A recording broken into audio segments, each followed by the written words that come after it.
10 के बाजार में अब हमारे साथ एक कंपनी के मैनेजमेंट जुड़े हैं, शैल्बी हॉस्पिटल्स। Q4 के नतीजे कंपनी के आते हुए दिखे।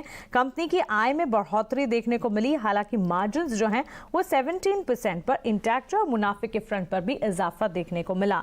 नतीजों के बाद मैनेजमेंट का आउटलुक और आगे ग्रोथ ट्रिगर्स को लेकर स्ट्रैटेजी क्या है, इस पर बातचीत करने के लिए हमारे साथ कंपनी के प्रेसिडेंट शनय शाह अब जुड़ गए। मिस्टर शाह, स्वागत है आपका ET Now स्वदेश पर। अपना समय देने के लिए आपका शुक्रिया। डबल डिजिट ग्रोथ पिछले 2 दशक में आपने पोस्ट किए हैं। सबसे पहले इसी पर आपके फाइनेंशियल्स पर ही आपका आउटलुक हम जानना चाहेंगे। रेवेन्यूज जो हैं पिछले 5 से 6 साल में भी डबल होते हुए दिखे हैं। यहां से क्या ग्रोथ रेट और ज्यादा कंटिन्यू होती हुई दिखेगी? रेवेन्यू और प्रॉफिट के लिए ग्रोथ गाइडेंस आगे चलकर अगर आप बताना चाहें। Good morning, thank you for having me. देखिए, जो हम मानते हैं कि इस साल का हमारा जो प्रदर्शन रहा है वो अच्छा रहा है, because year on year growth hospital business में, और if you look at Q2, Q3, Q4 the non Covid quarters, तो 20% ग्रोथ आई है। तो हॉस्पिटल बिजनेस में हमारा अच्छा प्रदर्शन रहा है।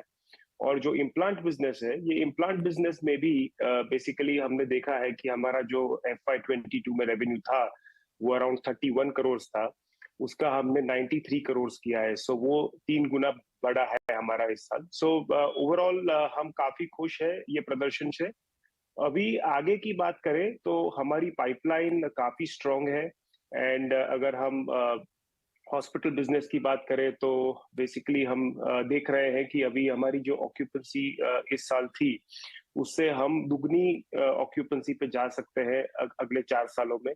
तो बेसिकली 20 to 25% का kind of growth annual basis पे यहाँ पे दिख सकता है।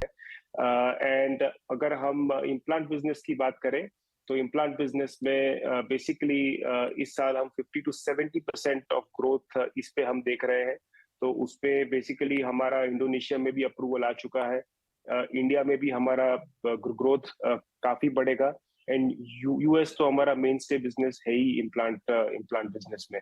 तो ये दोनों बिजनेस में हम देख रहे हैं कि काफी ट्रेजेक्ट्री है। फ्रेंचाइजी बिजनेस की बात करें तो हमने दो फ्रेंचाइजी इस साल ऐड करी थी, एक लखनऊ में और एक ग्वालियर में। तो अभी 4 हो चुकी है हमारी फ्रेंचाइजी यूनिट्स। और इस साल हमारा टारगेट है कि 8 से 10 नई फ्रेंचाइजी हम खोलेंगे जो हमारे ऑर्थोपेडिक सेंटर्स ऑफ एक्सीलेंस है। सो ओवरऑल हम देख रहे हैं कि ग्रोथ ट्रेजेक्ट्री जो हमारी है वो बनी रहेगी। एंड ओवरऑल ऑल सारे बिजनेसेस में हम ग्रोथ देखेंगे। ठीक। शनि, इस समय डेट की पोजीशंस क्या है कंपनी पे? हमारे पास जो जानकारी है, डेट आप धीरे धीरे करके उतार रहे हैं और करीब 140 करोड़ रुपए के आसपास का डेट है। अगर ये बात ठीक है तो आप इसको कैसे उतारेंगे और अभी की सिचुएशन क्या है?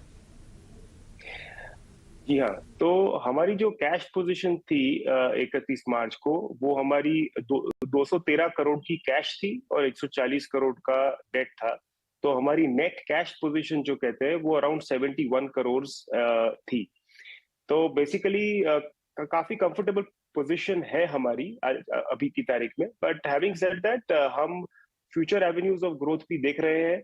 और बेसिकली दिल्ली और कलकत्ता में भी हम मल्टी स्पेशलिटी हॉस्पिटल के तौर पे कुछ शुरू करना चाहते हैं, वहां प्रवेश करना चाह रहे हैं।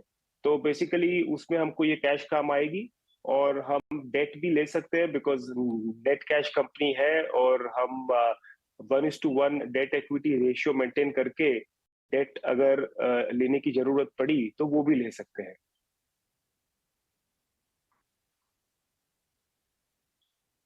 बहुत बहुत शुक्रिया, थैंक यू वेरी मच। आज आपने समय दिया, अच्छा लगा आपसे बातचीत करके।